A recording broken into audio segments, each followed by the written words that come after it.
Salut, comment vous allez? Je vous souhaite belle fête de fin d'année. Désolée, je buvais du thé. Merci d'être 284 ou 6 ou 7 abonnés. Merci, merci, merci. Et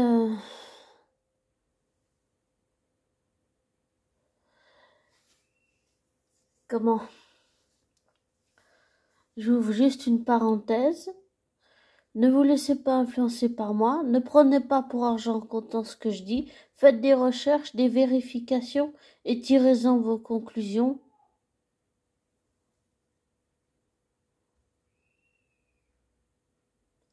Désolé pour le bruit. Parenthèse fermée. Alors, je voudrais refaire un audio sur Loki. Là, je vais parler que de Loki. Et de Mobius. Alors, là, j'avais juste envie de revoir l'épisode 1. Que je trouve que j'adore. Qui est, comme tous les épisodes jusqu'à la fin, extrêmement abouti. Je voudrais revenir sur le côté émotionnel, affectif et psychologique, mental, moral, si on peut dire ça comme ça. Parce que quand je dis moral, c'est-à-dire que tu sens que le Reiki, il est déstabilisé, complètement déstabilisé, qui sait pas ce qui lui arrive, qui sait pas où il est. Et quand je dis moral, c'est-à-dire le truc moral, c'est sa mère en fait. C'est le fait de voir sa mère là, décédée devant lui. Je pense que ça a été émotionnellement et affectivement, et de voir aussi Thor qu'il a fini par l'accepter, ça a été vraiment un réel déclic intérieur pour Loki. Et j'aime beaucoup la patience de Mobius avec Loki et comment il utilise toute la psychologie pour toute comment on dit ça, la pédagogie psychologique, comment il fait pour essayer de pénétrer, si on peut dire ça, au fond de Loki, c'est-à-dire voir le vrai Loki qui c'est à l'intérieur de lui-même. Et ce qu'il voit, c'est que c'est quelqu'un qui n'a pas un si mauvais fond que ça, en fait. Et qui le pousse à bout, il le pousse pour essayer de faire ressortir la meilleure version de Loki. Ça, c'est...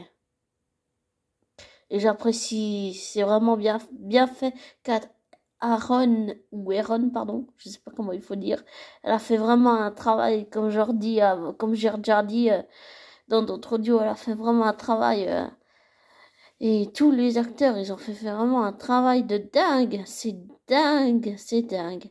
C'est magnifique, j'adore cette série, j'adore beaucoup cette série. Alors, pour le côté émotionnel, comme je disais, je pense vraiment que c'est le fait de voir son père qui dit qu'il les aime, lui et Thor, sa mère morte, et d'entendre Thor lui dire que euh, qu'il n'est pas si mauvais que ça. Ça, c'est affectivement, je pense que c'est vraiment un déclic émotionnel et affectif pour Loki, pour commencer, si on peut dire, une sorte de voyage intérieur. C'est-à-dire, on veut toujours voir du changement chez les autres, mais c'est à l'intérieur de nous qu'il faut le faire. Comme disait Gandhi, sois le changement que tu veux voir chez les autres, à l'intérieur, hein, à l'intérieur de toi. Et c'est exactement, je trouve que ça reflète exactement les mots de Gandhi. Je sais pas si c'est un lien, mais je trouve que ça reflète exactement les mots de Gandhi parce que de tout ce que j'ai vu, du premier Thor, où on voit Loki jusqu'à maintenant, avec les Avengers, les Endgame, Infinity War et tout, et les What If et toutes les séries qu'il y a autour que j'ai pas vues, bien jusqu'à la série Loki, bien on voit l'évolution émotionnelle, pas seulement physique, mais mentale émotionnelle, morale, si on peut dire ça comme ça, de Loki. C'est-à-dire, tu commences à comprendre qu'il a des valeurs, il y a quelque chose qui se passe en lui. Et je trouve que Loki, il a beaucoup changé. Et comme j'avais dit dans un autre audio, comme j'avais dit que j'aimais bien Steven aussi, Strange, eh bien je disais que, là je parle que de fictif, hein, on est d'accord. Je disais que si on peut dire ça comme une sorte de relation fictive, mais pas dans la vraie vie, hein. Dans la vraie vie, c'est autrement, c'est différent. Ben, je crois vraiment que, sincèrement, comme j'avais dit, que avec Loki, c'est plus, si on peut dire, ça m'impacte beaucoup plus. Mais c'est plus compliqué, si on peut dire, une relation fictionnelle, pas dans la vraie vie, hein, évidemment. C'est plus compliqué, si on peut dire, ma relation personnage fictif de Loki dans la vraie vie, mais même s'il faut mettre une barrière pour bien avoir la vraie vie et la fiction, je dirais que ma relation est plus compliquée, plus complexe, plus dure avec Loki parce que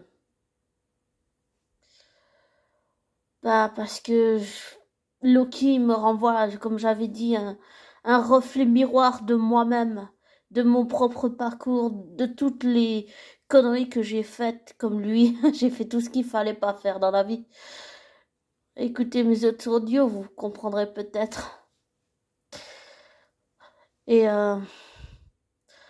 c'est Loki, oui, c'est une relation plus complexe, même si j'aime infiniment Loki. Et je trouve que le fait d'humaniser Loki comme ça, c'est vraiment très spécial. C'est très... Et je dirais que c'est un peu aussi comme Doctor Strange, c'est un peu comme Loki, c'est un peu comme une sorte de grand frère. Il fait toutes les conneries possibles et imaginables, mais t'as quand même envie d'essayer encore pour le faire ressortir la meilleure version de lui-même à l'intérieur de lui-même. Parce qu'en fait, en revoyant les épisodes, j'ai compris mieux à quel point, psychologiquement et émotionnellement, Loki, il est bouleversé, vraiment, il est bouleversé. Tu vois, tu passes du rire aux larmes. T'as toutes les émotions qui traversent Loki. Et c'est comme s'il avait été longtemps, même s'il y a dans les films c'est très bien fait, c'est comme s'il avait été longtemps hermétique, mais pas aux émotions. Je parle aux émotions, pas aux émotions en général. Je parle de ses propres émotions. Là, c'est une vraie confrontation avec lui-même, avec tous ses actes passés. Ça le confronte vraiment à lui-même. Et ça, j'adore parce que tu sens que il est bouleversé à l'intérieur. Ça le travaille, vraiment, ça le travaille. Et j'aime beaucoup la patience et la pédagogie dont fait preuve Mobius avec Loki. Et je pense que Loki va faire la même chose dans la saison 2. Sauf que là, il va vraiment ramer pour récupérer, là, si on peut dire, pour que Mobius réapprenne à le connaître, réapprenne à lui faire confiance. Loki va vraiment ramer là. Je sens que ça va être dur. Ça va vraiment être dur pour Loki parce qu'il va devoir ramer pour que Mobius lui fasse confiance et le croit. Ça va être très dur émotionnellement pour Loki parce que de tout ce que j'ai vu, je sens que Loki, affectivement, émotionnellement et si on peut dire sentimentalement, amicalement, il est très attaché bon, amoureusement à Sylvie, bien évidemment, mais amicalement, et affectivement, il est très attaché à Mobius. Tu sens que, même s'il le dit pas, en fait, Mobius compte énormément pour lui. C'est comme un grand frère, en fait. Enfin, c'est comme ça que je vois. Peut-être que je suis trop rêveuse, mais je le ressens comme ça, en fait. Voilà. Après, chacun ses ressentis différents les uns des autres. Mais oui, c'est... Et pour moi, Loki, ben, il représente aussi, comme j'ai dit, un peu comme Strange, le grand frère que j'aurais aimé avoir, oui. C'est un peu comme moi, pour moi, une sorte de grand frère, comme Steven, c'est un peu des grands frères pour moi. C'est les grands frères que t'as envie d'avoir, t'as envie de prendre sur exemple sur eux, même s'ils font toutes les conneries du monde qu'ils devraient pas faire, même si ils font tout ce qu'il faut pas, parce que, ben, t'as envie qu'ils deviennent la meilleure version d'eux-mêmes, en fait. Et t'as envie de te réaliser toi-même physiquement, à travers toi-même, la meilleure version de toi, en voyant que eux, ils évoluent et deviennent la meilleure version d'eux-mêmes. Sauf que tu deviens toi-même la meilleure version de toi-même, pas à travers l'autre, mais à travers toi-même. Et c'est vrai que dans ce sens-là, on va dire que Steven et Loki, même s'ils sont partis du mauvais pied, bah, c'est un peu ça que j'ai envie, mais ça me fait peur, oui, ça me fait peur, le bonheur, la réussite. Je me sens pas digne d'être dans cette famille, je me sens indigne d'être dans ma famille adoptive. Et je réalise à quel point certaines personnes ne me comprennent pas. Et je réalise que on peut pas faire confiance à certaines personnes et que la seule personne à qui je peux faire confiance pour le moment, c'est moi. Et que peut-être que je prends un exemple sur Steven et Loki sans m'en rendre compte parce qu'ils impactent ma vie aussi, comme beaucoup de gens, et que je suis pas la seule à vivre ça, comme ça, de cette façon, on va dire, dans la vraie vie. Hein. Mais pour en revenir à ce qui est relation, je dirais que émotionnellement, avec Loki, pardon, c'est vraiment, oui, c'est compliqué, c'est complexe parce que il me rappelle, il me renvoie à mon propre reflet de moi-même, de tout ce que j'ai fait. Et ça aussi comme une sorte de confrontation. Je suis forcée de faire face à moi-même et toutes les choses que je ne veux pas voir. Je suis forcée de les voir et de les assumer. Et accepter et comprendre et entendre. Ça, c'est peut-être le plus dur à accepter, comprendre et entendre. Mais je sens qu'il n'y a pas d'autre solution. Et peut-être que Loki me pousse à aller dans cette voie d'assumer un peu et que c'est dur, plus dur que je ne le croyais en fait. Et ouais, voilà. Et pour en revenir à Loki, si on peut dire, comme j'ai déjà dit dans notre audio, mon lien émotionnel avec Loki s'est fait, mais pas la première fois. La première fois, toutes les fois où il a fait tous ces trucs qu'il aurait pas dû, je détestais Loki. Je le détestais. Je le haïssais.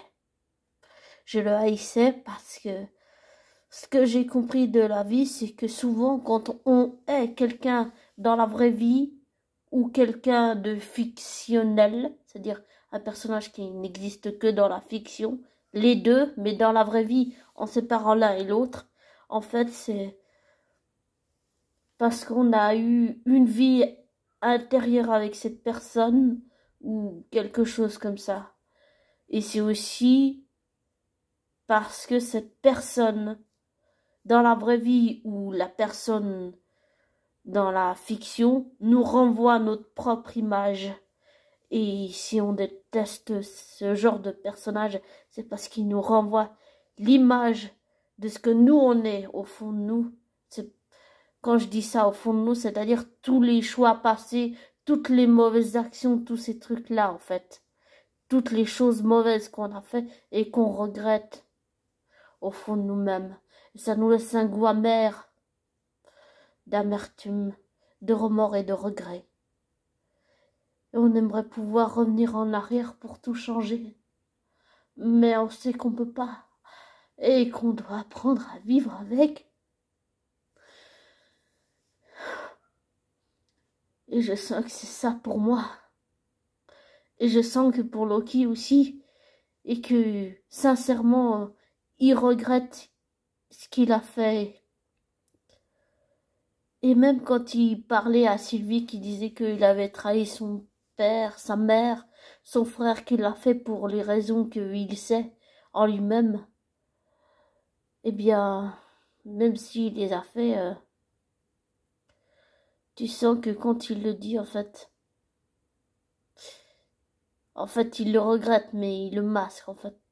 Il le cache, mais tu sens que, à entendre dans sa voix, tu sens que, en fait, c'est quelque chose qu'il regrette et qu'il aimerait pouvoir changer, en fait. Ouais. Et j'ai compris que quand on a un lien émotionnel avec un personnage, on ne peut pas se projeter sur lui.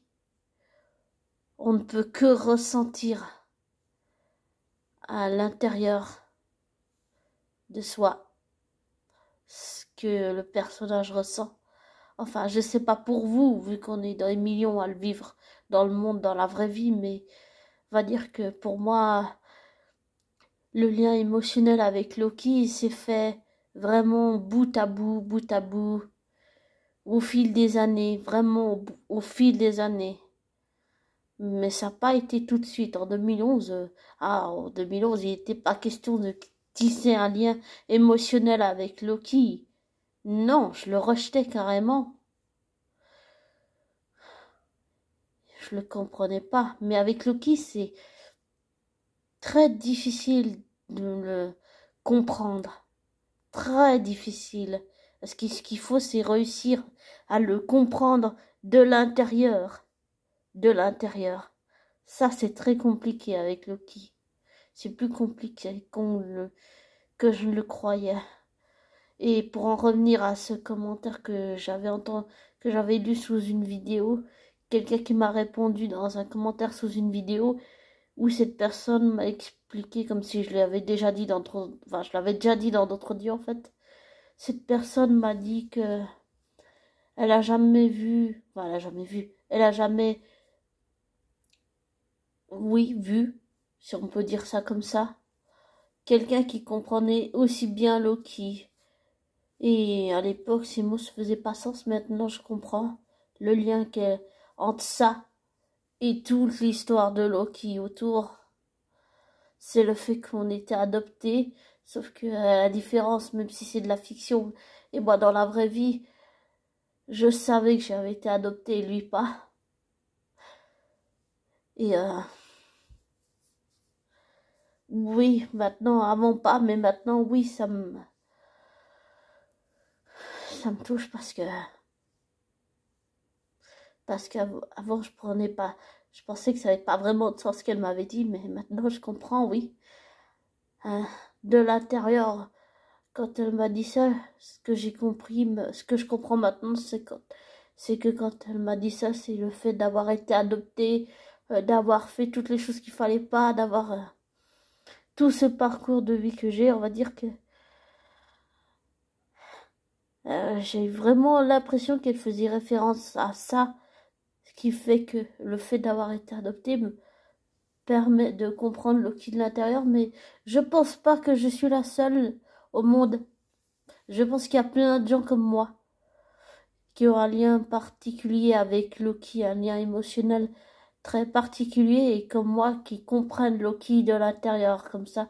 Je suis sûre que je m'avance un peu, mais j'allais dire, je suis sûre que je suis pas la seule peut-être à faire ce genre de rapprochement ou ressentir les choses comme ça, mais voilà. Et ça, c'est... Avant, je prenais pas le sens de ce qu'elle disait, maintenant, oui, là, je comprends. Et oui, je pense que si on revient que dans la fiction, là, je pense que ma relation avec Loki, c'est vraiment émotionnellement, c'est compliqué à cause de tout ce que j'ai dit. Et, et, et Mais ça n'enlève pas l'amour infini que j'ai pour Loki, non. Ça, pas du tout. Et j'ai envie que Loki réussisse à devenir la meilleure version de lui-même. C'est tout ce que je lui souhaite. Et j'ai envie que, pourquoi pas Thor ferait une apparition comme ça et pourrait avoir l'occasion, Loki aurait l'occasion de dire à Thor tout ce qu'il a sur le cœur et de lui dire sincèrement qu'il regrette et lui dire qu'il l'aime, lui dire qu'il a changé. Voilà, qu'il a changé. Mais sincèrement, je veux dire pas en faisant une couille merde par derrière ou un truc tordu où il va trahir Thor. Non, je parle genre vraiment sincèrement dans la fiction là. Je parle dans la vraie fille, dans la fiction, qu'il dit sincèrement à Thor qu'il l'aime, que il sera toujours son frère, que il le regrette sincèrement tout le mal qu'il lui a fait. J'ai vraiment envie. Là, je commence à parler de la saison 2 d'une certaine façon parce que j'ai vraiment envie de voir dans cette série s'il n'y a pas un petit quelque chose qu'on peut encore faire avec Thor et Loki. Vraiment, qu'ils puissent s'expliquer tous les deux et qu'ils puissent pas seulement s'allier ou s'unir, mais se dire vraiment les choses, mettre toutes les choses à plat, se dire les choses telles qu'ils les ressentent et tout et tout. Et que ça scelle encore plus l'union des deux frères asgardiens. Ça, ce serait vraiment super, avoir un épisode comme ça, où on voit vraiment la complicité entre Thor et Loki, le fait qu'ils disent tous les deux tout ce qu'ils ont sur le cœur, qu'ils mettent les choses à plat et tout. Ça, ce serait un épisode super magnifique et super génial. Parce qu'au début, ce serait toujours avec cette histoire de conflit, et il finirait par s'expliquer et tout et tout. Et puis il mettrait les choses à plat et puis avec ses actes, il pourrait montrer à Thor à quel point intérieurement il a changé, à quel point tout ce qu'il a vécu jusqu'à maintenant, ça l'a bouleversé, à quel point il s'est remis en question, à quel point il a envie de devenir la meilleure version de lui-même et de croire que les choses sont encore possibles, qu'on peut tout arranger, qu'on peut, même si on vit pas dans un monde de bisounours, bien sûr, évidemment, mais qu'on peut essayer d'arranger les choses, de faire de son mieux possible avec les outils qu'on a, avec tout ce qu'on nous a donné, et utiliser, si on peut dire, à bon escient, bien sûr. Et si on va dans une théorie, là encore, bah là, enfin, là encore, mais là c'était, si on peut dire une théorie, mais aussi ce que j'ai envie de voir, euh, mais je peux pas me projeter, mais c'est qu'une envie de ce que j'ai envie de voir dans la saison 2. Mais l'autre envie, si on peut dire théorie, c'est que je voirais bien un combat entre Loki et Loki, mais pas Sylvie. Je pense que Sylvie, même si je n'aime pas Sylvie et que je la déteste, voilà, je crois que j'arrive pas à pardonner à Sylvie ce qu'elle a fait à Loki. Même si je me dis que même si je me dis des fois que si pour Loki c'est un peu mérité ce que elle lui a fait parce que là, maintenant, il a compris ce que ça faisait, ce que Thor vivait de l'intérieur, parce qu'il s'est fait trahir par Sylvie, donc il comprend ce que Thor a ressenti à chaque fois que lui l'a trahi. Je sais pas si vous me suivez. Voilà. Et, et je me dis en même temps que je déteste Sylvie parce que j'aime Loki et que j'ai pas envie de le voir souffrir, ouais. Voilà. Mais pour Loki, enfin pour Sylvie, je pense que il peut toujours essayer dans sa quête de rédemption, de ramener Sylvie dans le droit chemin. Je pense que ça, il peut toujours essayer. Il peut essayer. Et s'il réussit pas, au moins il aura essayé, mais ce serait bien, je trouve aussi. Mais si on va dans la théorie, ben, comme je parlais d'un Loki contre Loki, mais ce serait pas Sylvie, ce serait encore un autre Loki, mais peut-être plus cruel, plus méchant, plus tous les mauvais côtés exacerbés, et que notre Loki qui a évolué et changé de l'intérieur essaye de faire entendre raison à ce Loki maléfique, enfin son double alter ego maléfique, qui essaie de lui faire entendre raison, qu'il essaie de lui proposer des portes de sortie, qui lui dit ne fais pas ça, tu vas le regretter un jour, et répare tes erreurs, tu peux devenir la meilleure version de toi-même, tu n'es pas obligé de faire ça, je t'en prie, ne fais pas ça. Et que il essaye de lui proposer au maléfique Loki, de lui proposer toute une porte de sortie, que l'autre Loki lui dit ah non, j'ai pas envie, que j'ai envie du pouvoir et tout, et que finalement ça pousse notre Loki, par exemple, dans une situation extrême où l'autre Loki s'en prend, par exemple, à Mobius, B15 et Sylvie, qu'il les menace, qui va tuer Mobius, et que Loki, notre Loki, ne supportant pas ça, essaye de le raisonner encore et encore, qu'il n'y arrive pas, et que finalement, il comprend que s'il veut sauver Mobius et Sylvie, il n'a pas d'autre solution parce que c'est soit Mobius, soit, soit, soit c'est Mobius qui y passe. Et il comprend alors qu'il n'a pas d'autre choix et que malheureusement, bah, il peut pas faire autrement que tuer l'autre Loki en fait. Mais que il voulait pas le faire dans le fond. Il voulait vraiment pas le faire. Mais que il pouvait pas laisser son meilleur ami se faire tuer en fait. Voilà. Ça je sais pas si c'est une théorie que je dis ou quoi, mais ça c'est peut-être un, je sais pas, un ressenti ou je sais pas trop exactement si on pourrait appeler ça théorie, et, mais je verrais bien un truc comme ça dans la saison 2, tout ce que je viens de dire là. À propos de Thor, Mobius et Sylvie, ce serait un truc comme ça, parce que tu verrais à quel point à l'intérieur de Loki, et l'autre Loki voulait pas faire ça, qu'il est déchiré, que il regrette d'avoir tué son double, et puis que Mobius lui dit c'est pas ta faute, tu n'y pouvais rien, c'était moi ou c'était lui, que il le rassure, qu'ils lui disent que il ne il avait, qui lui a proposé tout un tas de sorties, que il pouvait avoir le choix, soit de le laisser mourir, soit de le sauver, et qu'il a choisi de sauver son meilleur ami, que de laisser mourir et de sacrifier son meilleur ami. Il a préféré le sauver que de le laisser mourir.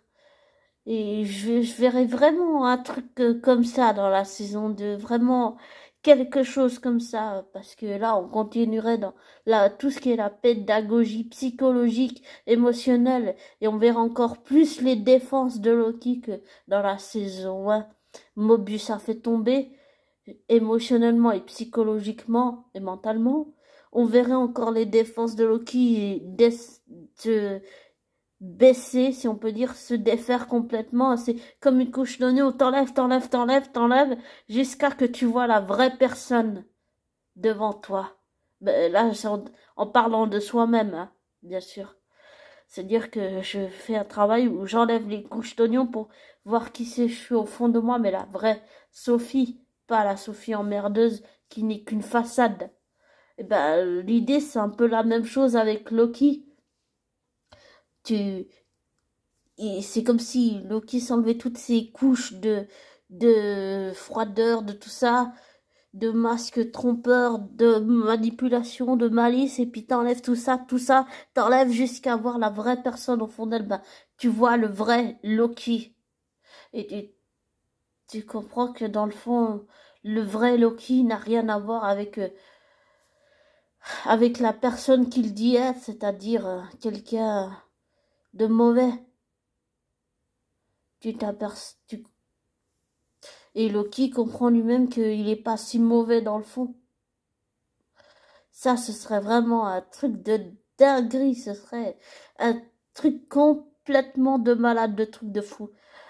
De voir ça dans les séries et saisons à venir pour des années sur Loki. Ça, ce serait vraiment...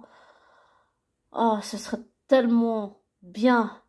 Bien, bien, bien. Ce serait tellement bien, je trouve. Ce serait aussi encore une autre façon de voir évoluer Loki, mais plus sur le côté affectif, psychologique, mental, émotionnel et avec les liens qu'il a créés avec Mobius et avec Sylvie. Vraiment quelque chose comme ça. Avec Sylvie, l'amour de sa vie, et Mobius, son meilleur ami, son, dans son amitié avec Mobius, son meilleur ami, quoi, voilà. Et pourquoi pas une amitié avec B15 aussi, évidemment. Ce serait vraiment bien de voir tout ça. Parce que tu verras Loki déchiré et qu'il regrette, qu'il voulait pas faire ça, qu'il l'a fait parce qu'il voulait pas que Mobius se fasse tuer, que pour lui, il essayait de trouver une solution et qu'il n'a pas vu d'autre solution que celle-là. Ce serait un final, par exemple, en milieu de saison, je trouve que ce serait un final magnifique, magnifique, ce serait un magnifique milieu de saison de voir tout ça. Ce serait vraiment, waouh. Ouais, là, je suis peut-être partie un peu loin, mais je vois peut-être, ce serait bien parce qu'on continuerait dans tout ce qui a multivers, mais on verrait surtout le côté affectif, mental, émotionnel, psychologique de Loki. À quel point ça le bouleverse, à quel point il a envie de changer pour devenir la meilleure version de lui-même. Qu'il est déchiré, qu'il voulait pas faire ce qu'il a fait, que il veut encore croire que les choses sont possibles. Et la scène, la dernière, même si je spoil, désolé, la dernière scène de la saison 1, épisode 6, même si c'est un super cliffhanger que j'ai adoré, en fait, j'ai trouvé super bien, j'ai adoré le combat entre Sylvie et Loki, et le fait qu'elle soit habillée en noir et lui avec une chemise blanche. En fait, tu vois le yin et le yang, tu vois l'évolution, tu vois à quel point Loki il a changé émotionnellement, psychologiquement, mentalement, intérieurement, et à quel point il a envie de faire les choses du mieux possible et de faire les choses en devenant la meilleure version de lui-même, et à quel point il essaye de raisonner Sylvie et d'essayer de lui faire entendre raison, et qu'il n'y arrive pas, mais au moins il a essayé. Et ça m'a fait beaucoup penser à Thor, parce que Thor, il a toujours essayé de raisonner Loki en lui disant de pas faire ça, en lui disant, à chaque fois il lui a tendu la perche, même s'il lui faisait plus confiance, il a pas rejeté enfin si, il a rejeté son frère, mais il a essayé à chaque fois de lui tendre la main et pas de le rejeter complètement, même s'il lui fait plus confiance. Il a juste essayé, et à chaque fois qu'il a essayé, Loki l'a trahi, mais là je pense que il va y avoir plus approfondi émotionnellement et psychologiquement. On va continuer dans la pédagogie psychologique de tout ce que j'ai dit sur Loki et tout. Je le ressens comme ça. Après, voilà, chacun se ressentit différent des uns des autres, mais voilà, je sais pas, je le sens comme ça. Alors peut-être que c'est un peu naïf et bisounours, mais voilà. Mais je pense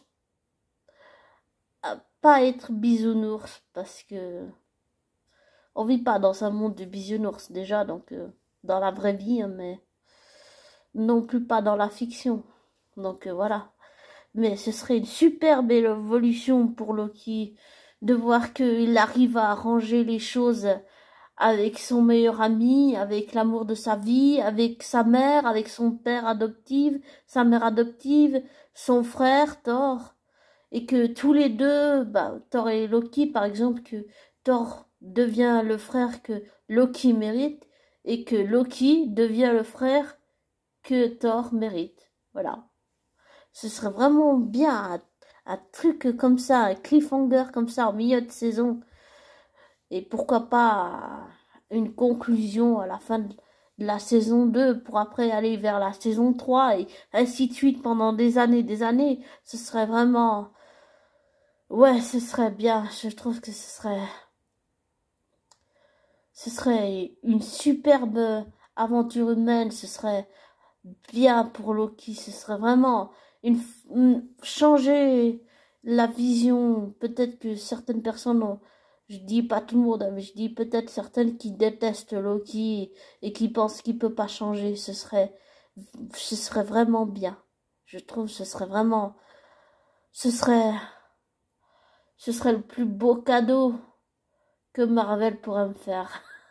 Si je vais si je vais dans un truc un peu de fou, de malade, de dingue. Enfin, de dingue.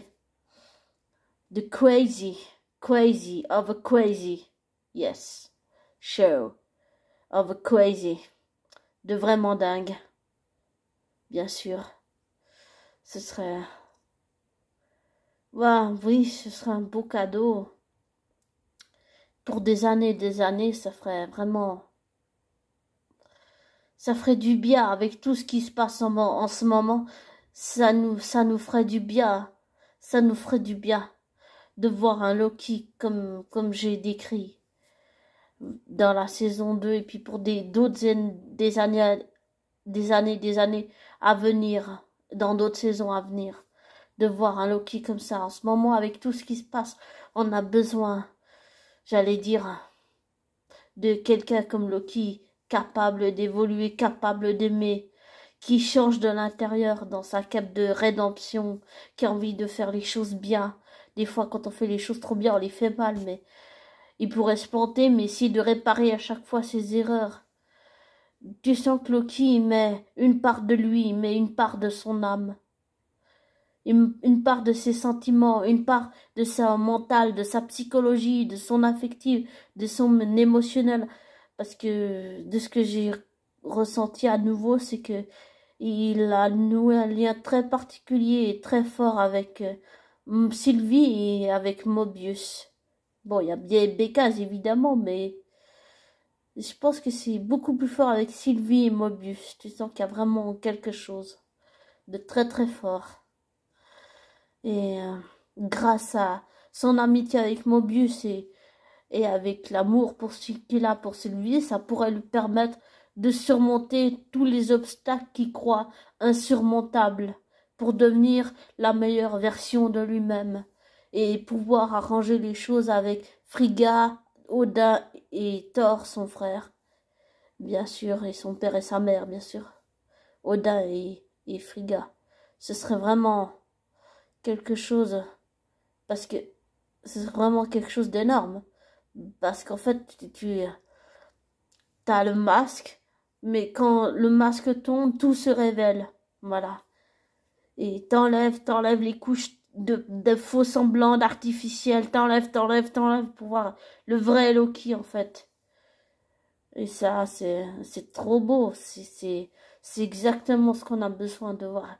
Enfin, je sais pas pour vous, mais on va dire pour moi, c'est ce que j'ai besoin en ce moment, de voir Loki évoluer comme ça. Oui, j'en ai besoin parce que avec tout ce qu'on vit en ce moment, voilà. Et ça me fait tenir, beaucoup tenir, oui.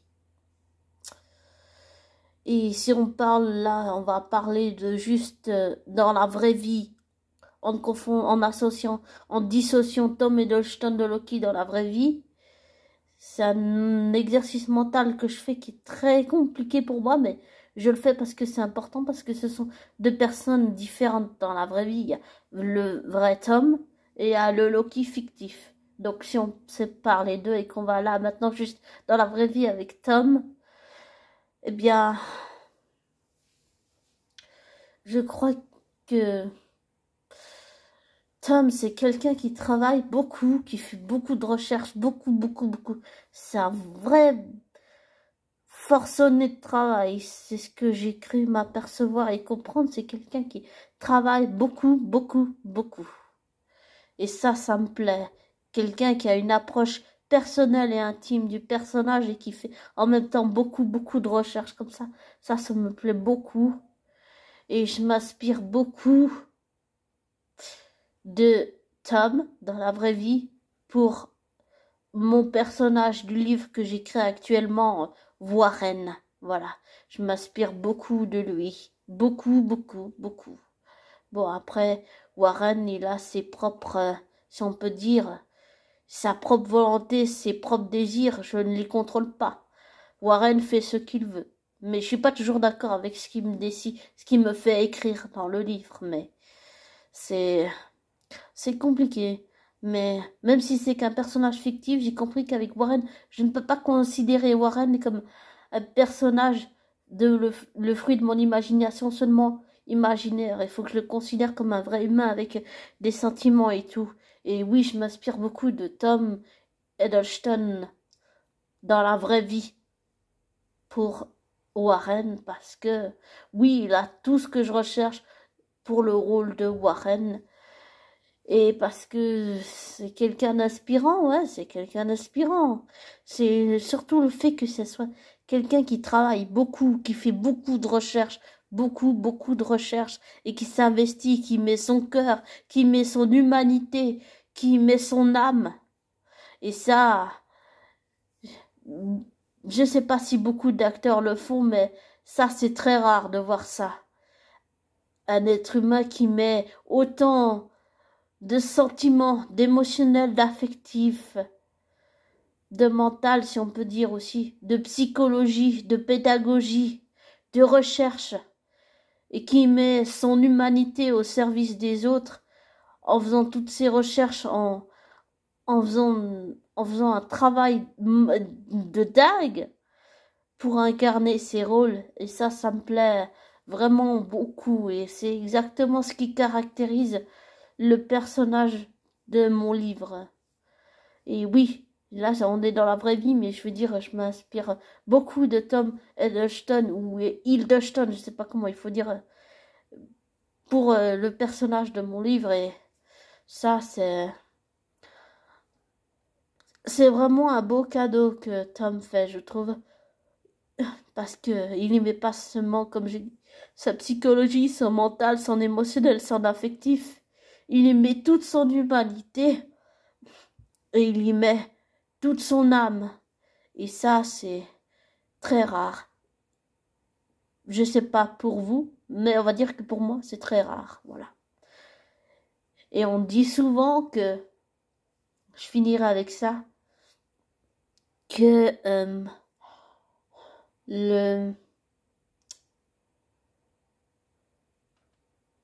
les yeux sont les portes de l'âme.